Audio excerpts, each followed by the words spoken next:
بسم اللہ الرحمن الرحیم۔ لاہور سے ایبٹ آباد بس جا رہی تھی۔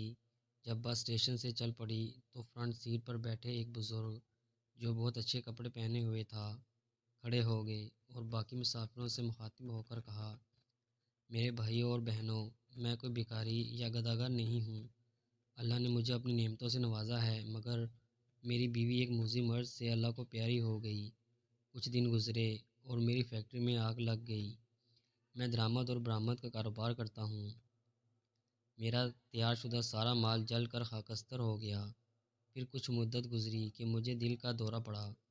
رشتہ داروں نے جب یہ محسوس کیا کہ اس کے برے دن آنے لگے ہیں، انہوں نے ہم سے رابطہ منقطع کر لیا۔ ڈاکٹروں نے میرے بچنے کی ضمانت کم ہی دی ہے۔ میری یہ جوان بیٹی ہے، اس کا کوئی وارث نہیں رہے گا۔ کوئی اس کے دامن عصمت کو تار تار نہ کرے، یہی غمزدہ کھائے جا رہا ہے۔ اور اس شخص کی ہچکی بندھ گئی۔ یہ جوان سال لڑکی جو پاس میں بیٹھی تھی اٹھی اور باپ کو سہارا دے کر سیٹ پر بٹھا دیا۔ بس کی پچھلی سیٹ سے آدمی کھڑا ہو گیا اور کہنے لگا، میرے دو بیٹے ہیں، ایک ڈاکٹر ہے، اس کا نکاح ہو چکا ہے، اور دوسرا یہ جو اس شخص کے آگے بیٹھا ہوا ہے، انجینئر ہے، اس کے لیے دلہن کی تلاش ہے۔ میں اس بزرگ سے درخواست کرتا ہوں کہ یہ اپنی بیٹی کا نکاح میرے اس بیٹے سے کر دے۔ میں وعدہ کرتا ہوں کہ اس بچی کو کبھی باپ کی کمی محسوس نہیں ہونے دوں گا۔ لڑکا کھڑا ہو گیا اور کہا، مجھے رشتہ قبول ہے۔ بس میں موجود ایک مولوی صاحب کھڑے ہو کر کہنے لگے، یہ سفر بہت مبارک سفر ہے۔ نکاح جیسا مقدس عمل ہو جائے، وہ بھی سفر میں، اس سے اچھی بات کیا ہوگی؟ اگر لوگوں کو اعتراض نہ ہو تو میں نکاح پڑھا دوں۔ سب کہنے لگے، ماشاء اللہ، سبحان اللہ، الحمدللہ، وغیرہ وغیرہ، اور مولوی صاحب نے نکاح پڑھا دیا۔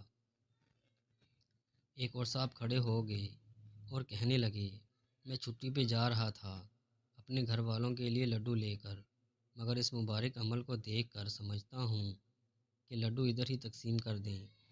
اس نے دلہن کے باپ سے مخاطب ہوتے ہوئے کہا۔